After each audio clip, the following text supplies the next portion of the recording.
नमस्कार दोस्तों, मैं Abhishek Yadav स्वराले music class channel में आपका तहे दिल से स्वागत करता हूं। जितने भी म्यूज़िक एग्ज़ाम होती है, UGC NET music exam, MPTET music main exam, D triple S B music exam, BPSC, EMRS, NBS, KVS, MPPSC, RPSC और ऑल ओवर इंडिया में जितनी भी म्यूज़िक एग्ज़ाम होती है सभी की तैयारी स्वराले म्यूज़िक क्लास चैनल द्वारा करवाई जाती है। इसी को ध्यान में रखते हुए कई सारी थ्योरी क्लासेस, कई सारे पेपर सॉल्यूशन और कई सारे मॉक टेस्ट आपको इसी चैनल पे अवेलेबल हो जाएंगे। सभी की लिंक आपको डिस्क्रिप्शन में मिल जाएगी। साथ ही साथ इनकी प्लेलिस्ट की लिंक भी बना रखिए ताकि आपको सभी वीडियो, सभी क्लासेस एक ही जगह प्राप्त हो जाए। ये मेरा कोर्स है जो मैंने काफ़ी पहले लॉन्च किया था। ये सभी जो आगामी एग्ज़ाम है, D triple S B exam, EMRS और जो आपकी बिहार एस्टेट जो निकली है यूजीसी नेट जून वाली 2024 के लिए, तो अगर आप रजिस्ट्रेशन करवाना चाहते हैं तो करवा सकते हैं। इसमें आपकी 600 रुपीज़ पर मंथ की क्लासेस आपको मिलेगी और इसमें आपका कॉन्टैक्ट नंबर जो रहेगा रजिस्ट्रेशन के लिए वो है 6264191897। ये नंबर आपको डिस्क्रिप्शन में भी मिल जाएगा। इस बैच में आपको हर वीक 3 क्लासेस, साथ ही साथ हर वीक एक टेस्ट, इन्हें टोटल आपको 12 क्लासेस, 4 टेस्ट और उन सभी की रिकॉर्डिंग, साथ ही साथ स्टडी मटेरियल और पीडीएफ सब कुछ अवेलेबल हो जाएगा। ये एमपीटेट का कोर्स है, ये 1250 रुपीज़ का है। अगर इससे भी अगर एमपीटेट के स्टूडेंट कोई भी जुड़ रहे हैं और ये कोर्स में रजिस्ट्रेशन करवाना चाहते हैं तो आप मेरे इसी नंबर पे कांटेक्ट कर सकते हैं। ये नंबर आपको डिस्क्रिप्शन में भी अवेलेबल है। तो इसमें भी आपको टोटल 3 मंथ की क्लासेस मिलेंगी, साथ ही साथ test, study material, top 150 questions के 2 सेट, सब कुछ ये आपको मिलने वाला है इसमें। तो आज हमारा जो मोटिव है, हम पेपर सॉल्व करने वाले हैं बीपीएससी 2.0 पीजीटी म्यूज़िक का, यानी कि बिहार में जो आपकी 15 तारीख को एग्ज़ाम हुई है, 15/12/2023 को दिसंबर में, उसका हम पेपर सॉल्व करने वाले हैं। तो अब हम पेपर सॉल्यूशन शुरू करते हैं।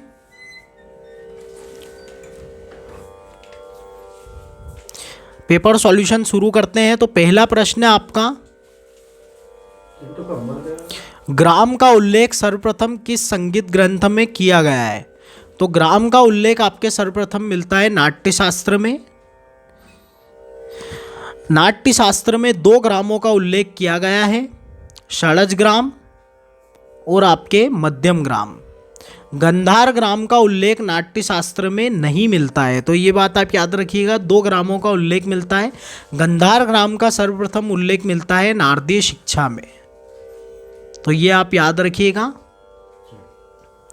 नारदी शिक्षा में आपको गंधार ग्राम का सर्वप्रथम उल्लेख मिलेगा। गंधार ग्राम को निषाद ग्राम और स्वर्गीय ग्राम भी कहते हैं, स्वर्गीय ग्राम भी कहते हैं, तो ये आप याद रखिएगा।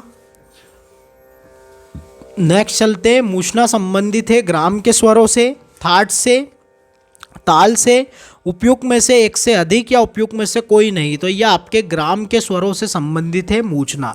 मूषणा टोटल कितनी है? 21 है, तो यह आप याद रखिएगा। हर ग्राम से 7 मूषणाएं यानी टोटल 21 मूषणाएं होती हैं। आज हम क्वेश्चंस बहुत डिटेल में नहीं कर रहे हैं, सिर्फ पॉइंट टू पॉइंट कर रहे हैं, क्योंकि ये क्वेश्चन जितने भी हैं बहुत ही सिंपल बनाए गए हैं। ज़्यादा पीजीटी म्यूज़िक का पेपर आपका टफ नहीं रहा है। इवन मुझे तो लगा कि टीजीटी म्यूज़िक से भी बहुत सिंपल पेपर है ये वाला। चलिए नेक्स्ट क्वेश्चन है, संगीत में वर्ण किसे कहते हैं? तो संगीत में वर्ण गान के क्रिया को कहते हैं। नेक्स्ट चलते हैं। अलंकार क्या है? राग का चलन, स्वरों का क्रमिक समूह, सरगम गीत, तो ये आपके है स्वरों का क्रमिक समूह। गमक का प्रयोग होता है किसमें होता है? नृत्य में, नाटक में, राग संगीत में, उपयुक्त में से एक से अधिक या उपयुक्त में से कोई नहीं, तो आपका राग संगीत में गमक का प्रयोग होता है। लय के कुल कितने प्रकार है? तो सभी को पता है 3 प्रकार है, विलंबित लय, मध्य लय और द्रुत लय। नेक्स्ट चलते हैं। दशविध राग वर्गीकरण का उल्लेख किस ग्रंथ में किया गया है? दत्तिलम में, राग दर्पण में या संगीत रत्नाकर में? तो आपके संगीत रत्नाकर में दशविध राग का वर्गीकरण मिलता है।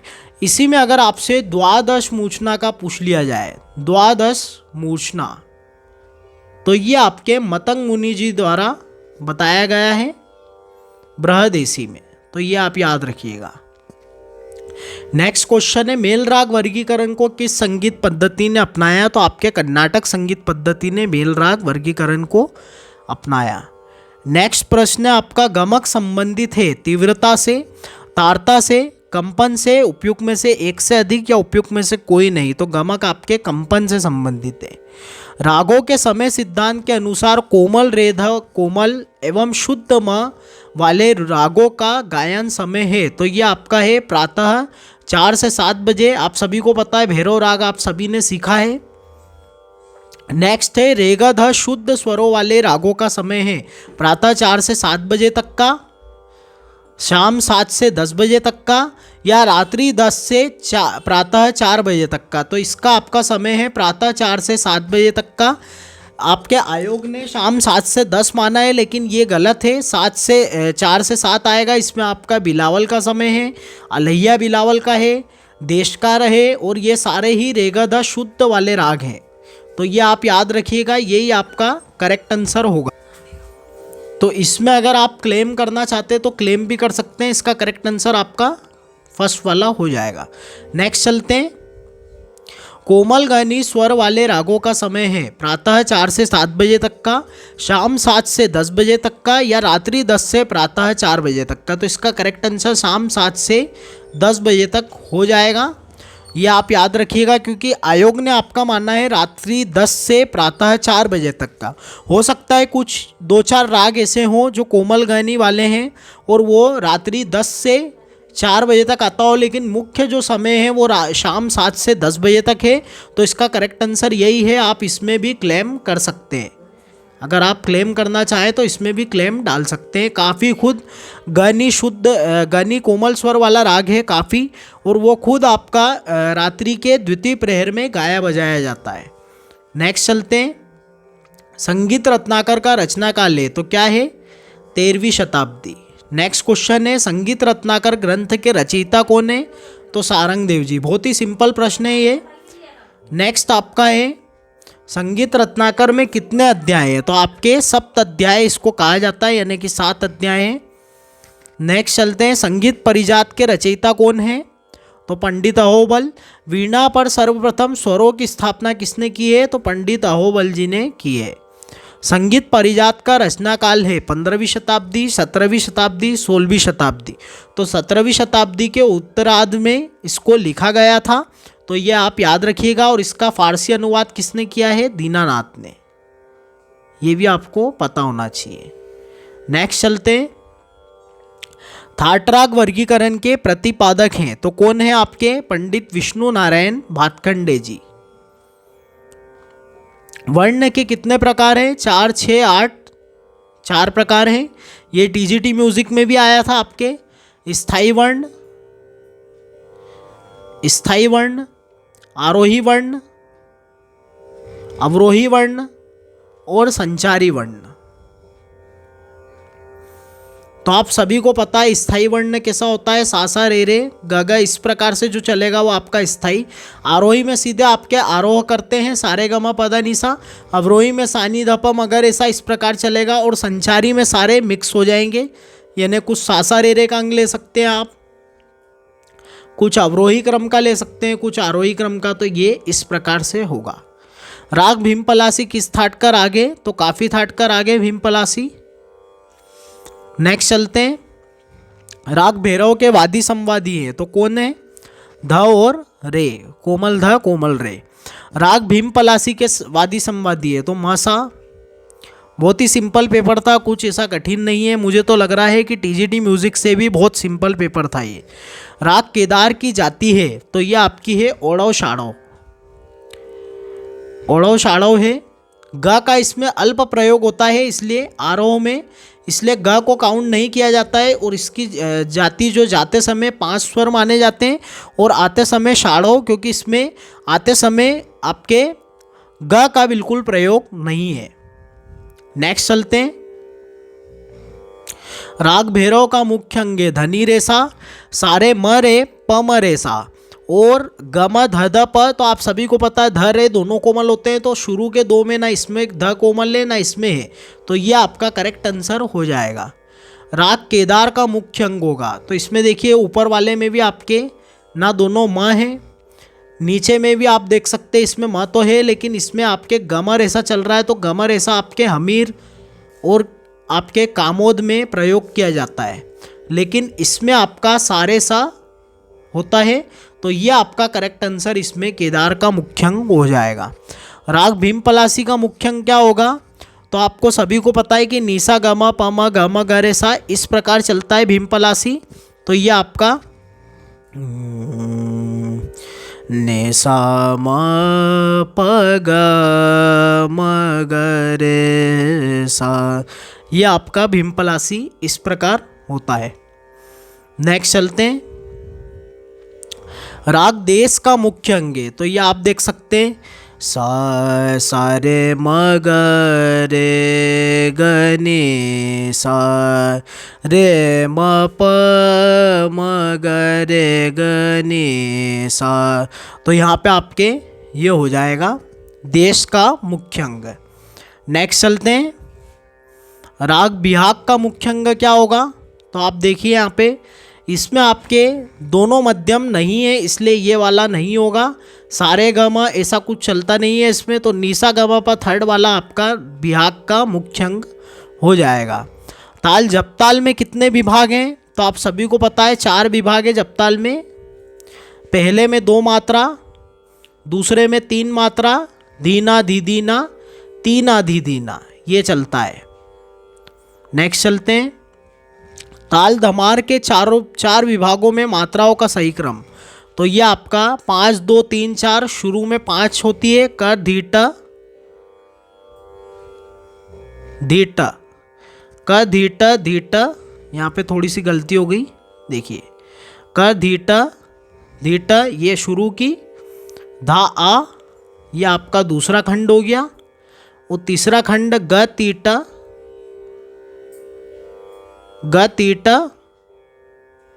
तीसरा खंड, फिर चौथा खंड तीट ता आ, क धीट धीट धा आ ग तीट तीट ता आ। इस प्रकार से तो आपका सेकंड वाला आंसर करेक्ट हो जाएगा।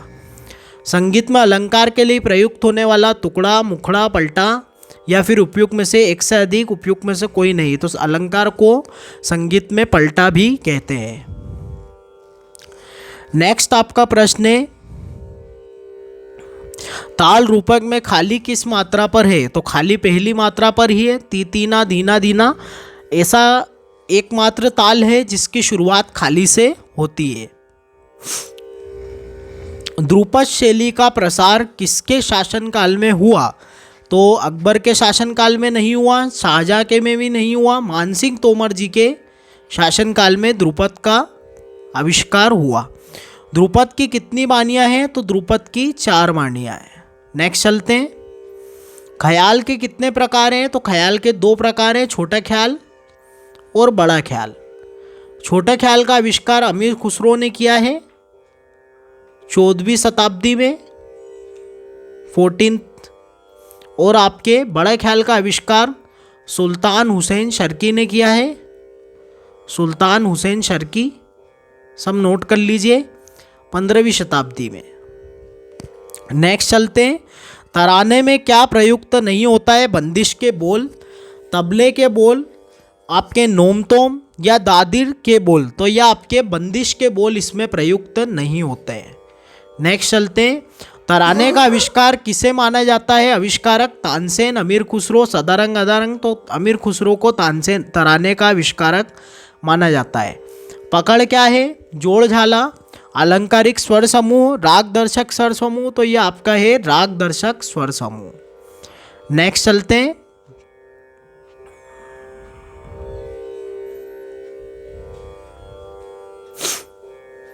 ताल कहरवा में कितनी तालियां हैं? तो ताल कहरवा में कितनी तालियां हैं आपके? 1 ताली है मात्र। 110 तक कर लिया था हमने, हाँ बिल्कुल कर लिया। एक सप्तक में कुल शुद्ध एवं विकृत स्वरों की संख्या है, तो कितनी है आपके एक सप्तक में? टोटल 12 कुल शुद्ध और विकृत स्वर दोनों मिला के होंगे। नेक्स्ट है, उस्ताद बड़े गुलाम अली खां ख्याल के अलावा किस शैली में पारंगत थे? तो ठुमरी गाने में पारंगत थे और सारंगी बजाने में भी इनकी महारती थी। उस्ताद बड़े गुलाम अली खान ने किस फिल्म के लिए गायन किया है? सूर संगम, मुगले आजम या बेजू बावरा? तो आपके मुगले आजम के लिए इन्होंने गीत दिया है। राग बिहाग किस थाट का राग है? तो यह आपका है इनमें से कोई नहीं, काफ़ी का भी नहीं है, पूर्वी का भी नहीं है, भैरव का भी नहीं है, तो उपयुक्त में से कोई नहीं इसका करेक्ट आंसर। आगे चलते हैं। नेक्स्ट आपका प्रश्न है, राग बिहाग की प्रस्तुति का समय क्या है? रात्रि का प्रथम प्रहर, प्रातः काल का प्रथम प्रहर या दिन का प्रथम प्रहर? तो रात्रि का प्रथम प्रहर है और ये बिलावल थाट का है। कई स्टूडेंट इसमें गलतियां करते हैं, यह कल्याण का नहीं बिलावल थाट का है। नेक्स्ट चलते हैं। राग देश की जाती है? ओणव संपूर्ण। नेक्स्ट चलते हैं। राग देश का थाट कौन सा है? तो यह आपका है खमास थाट का। सा रे म ग रे रे म प नि द प म प नि सा रे नि ध प म ग रे ग नि सा। तो यह आपका देश इस प्रकार से चलता है। तो आपने देखा होगा रेमा पानी सा मैंने गाया है और आते समय आपका संपूर्ण है और दोनों नी का प्रयोग हो रहा है, तो आपके खमास थाट का ये हो जाएगा। राग देश के वादी संवादी स्वर हैं, तो रेपा इसके वादी संवादी हैं। पंडित पन्नालाल घोष के गुरु कौन थे? तो ये आपके उस्ताद अलाउद्दीन खां साहब इनके गुरु थे। अक्षय कुमार जी इनके पिता थे और प्रथम गुरु थे। तो ये आपका करेक्ट आंसर हो जाएगा उस्ताद अलाउद्दीन खां साहब। नेक्स्ट चलते हैं। उस्ताद फैयाज खां किस घराने के गायक थे? तो ये आपके आगरा घराने के। नेक्स्ट प्रश्न है, उस्ताद अब्दुल करीम खां किस घराने से संबंधित है? तो ये आपके है किराना घराने से संबंधित है। नेक्स्ट चलते हैं। पंडित कृष्ण राव शंकर पंडित किस घराने के थे? तो ये आपके थे ग्वालियर घराने के। नेक्स्ट चलते हैं। नेक्स्ट प्रश्न है आपका, पंडित कृष्ण राव शंकर पंडित को कौन सा पुरस्कार प्राप्त है? पद्म भूषण, पद्म विभूषण या पद्मश्री? तो इनको पद्म भूषण मिला है 1973 में और शंकर पंडित इनके पिता और गुरु हैं। नेक्स्ट है आपका, तानपुरा वाद्य बनाने में निम्नलिखित में से किसका प्रयोग होता है? मिट्टी का, लोहे का या फिर तुम्बा का? उपयुक्त में से एक से अधिक या उपयुक्त में से कोई नहीं, तो आपका तुम्बा इसका करेक्ट आंसर हो जाएगा। निम्नलिखित में से तानपुरा वाद्य से संबंधित भाग कौन सा है? खूंटी, गट्टा या मिजराब? उपयुक्त में से एक से अधिक या उपयुक्त में से कोई नहीं, तो खूंटी इसका करेक्ट आंसर हो जाएगा। गट्टे का प्रयोग आपका तबले में और मिजराब का प्रयोग आपके सितार में होता है बजाने में। तानपुरा उंगलियों से बजाया जाता है। तबला किस श्रेणी का वाद्य है? तो तबला आपका अवनद वाद्य है। चमड़े वाले वाद्यों को अवनद वाद्य कहते हैं। नेक्स्ट चलते हैं। तबले के मुख्य कितने भाग हैं? तो दो भाग हैं, एक चाटी और दूसरा आपका डग्गा। नेक्स्ट है मुर्की का उदाहरण है, तो मुर्की का उदाहरण कैसा है? सारे निशा, इस प्रकार इसमें स्वर आएंगे।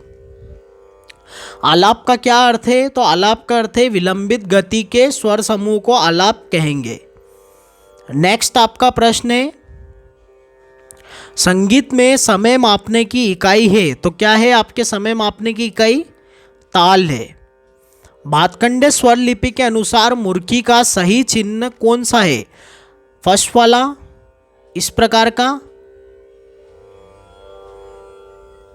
या फिर ये जो आपका दे रखा है ये, या फिर नीचे वाला? तो ये आपका करेक्ट आंसर हो जाएगा। नेक्स्ट चलते हैं। संगीत पारिजात किस काल का ग्रंथ है? तो यह आपका मध्यकाल का ग्रंथ है।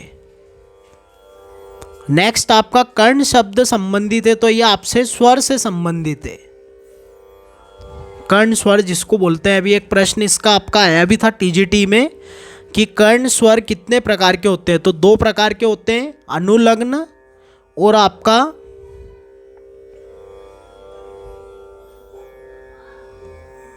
एक अनुलग्न होता है और एक आपका आगे की ओर लगता है। इसको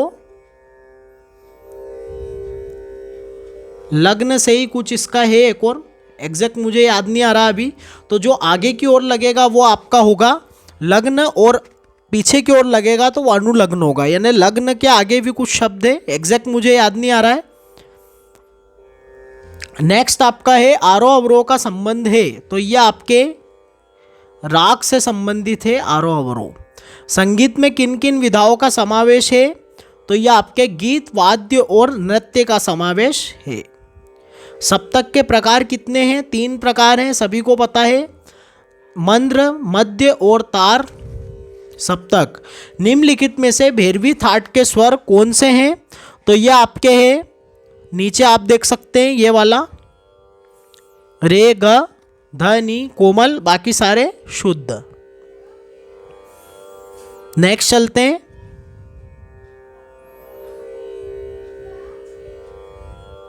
संत त्यागराज की रचनाएं किस शैली में हैं?